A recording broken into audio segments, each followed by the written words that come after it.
అక్రమ మార్గాల్లో విదేశాలకు వెళ్లొద్దు, సమస్యల్లో చిక్కుకోవద్దు. అవి సమస్యలు మాత్రమే కాదు, సుడిగుండాలు.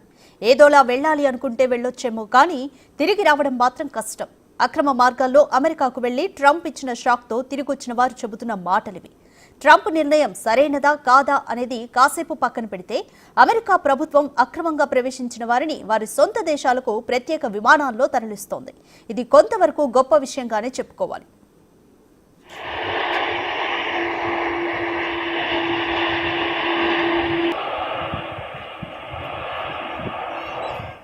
కానీ అక్రమ మార్గాల్లో విదేశాలకు వెళ్లిన వారి పరిస్థితి ఎంత దారుణంగా ఉంటుందో కొంతమంది చెబుతున్న మాటలు వింటే నరకం అనే మాటకు అర్థం తెలుస్తోంది.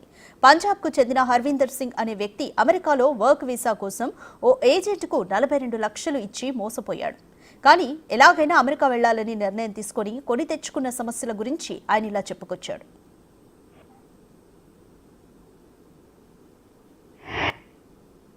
నా పేరు హర్వీందర్ సింగ్, నాది పంజాబ్. వర్క్ వీసా కోసం ఓ ఏజెంట్కు 42 లక్షలు ఇచ్చి మోసపోయా. ఎలాగోలా బ్రెజిల్ వస్తే పెరు విమానం ఎక్కిస్తానని ఏజెంట్ చెప్తే ఆయన మాట నమ్మి నేను బయలుదేరా. ఢిల్లీ నుంచి ఖతార్కి వెళ్ళా, అక్కడి నుంచి బ్రెజిల్కి వెళ్ళా. అక్కడి నుంచి అమెరికాకు వెళ్ళడానికి నరక యాతన పడ్డా. బ్రెజిల్ వెళ్ళిన తర్వాత విమానం ఎక్కిస్తామని చెప్పారు, కానీ అలాంటిదేం లేదు. ఓ ట్యాక్సీలో కొలంబియాకు, అక్కడి నుంచి పనామాకు తీసుకెళ్లారు.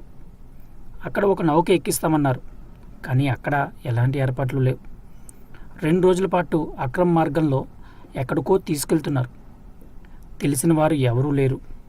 అది మనకు తెలిసిన ప్రాంతం కాదు. అదృష్టం ఉంటే బతుకుతా, లేకపోతే చచ్చిపోతా అనుకున్నా. 2 రోజులు అలా వెళ్ళిన తర్వాత పర్వత మార్గంలో మళ్ళీ ఎక్కడికో తీసుకెళ్లారు.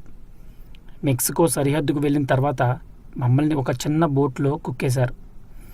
4 గంటల ప్రయాణం తర్వాత బోటు తిరగబడింది. ఈ ప్రమాదంలో ఒకరు చనిపోయారు. పనామా అడవిలో మరొకరు చనిపోయారు. ఇన్ని సమస్యలు ఎదుర్కొని అక్కడికి వెళ్ళిన ట్రంప్ నిర్ణయంతో తిరిగి వచ్చేసా. ఇన్ని సమస్యలు అవసరమా చెప్పండి?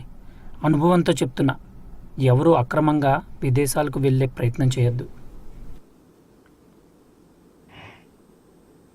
ఇవి హర్వీందర్ సింగ్ చెప్పిన మాటలు. సుఖ్పాల్ సింగ్ అనే మరో వ్యక్తి కూడా ఇలాంటి అనుభవాన్ని చెప్పుకున్నాడు. అమెరికా వెళ్ళడానికి 15 గంటల సముద్రంలో ప్రయాణం చేశా.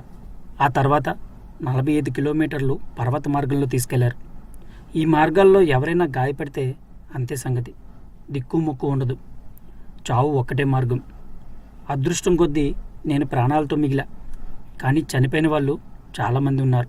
వెళ్ళే దారిలో ఎన్నో శవాలు చూసా. అవన్నీ భరిస్తూ మెక్సికో సరిహద్దు దాటి అమెరికాలో అడుగు పెట్టే ముందు మాలో ఉన్న ఓ వ్యక్తి అరెస్ట్ అయ్యాడు. అంతే, మమ్మల్ని తీసుకుపోయి చీకటి గదుల్లో పడేశారు. 1 కాదు 2 కాదు, 14 రోజులు సూర్యుడి జాడే తెలియని గదిలో నరకం అనుభవించాం. అందుకే ఎవరూ అక్రమ మార్గాల్లో విదేశాలకు వెళ్ళొద్దు. భారత్కు చెందిన 104 మంది అక్రమ వలసదారులు అమెరికా నుంచి స్వదేశానికి చేరుకున్నారు. ఇందులో హర్యానా, గుజరాత్ నుంచి వెళ్లిన వారు 33 మంది చొప్పున ఉన్నారు. 30 మంది పంజాబ్ నుంచి వెళ్లారు. మహారాష్ట్ర, ఉత్తరప్రదేశ్ నుంచి 3 చొప్పున ఉన్నారు.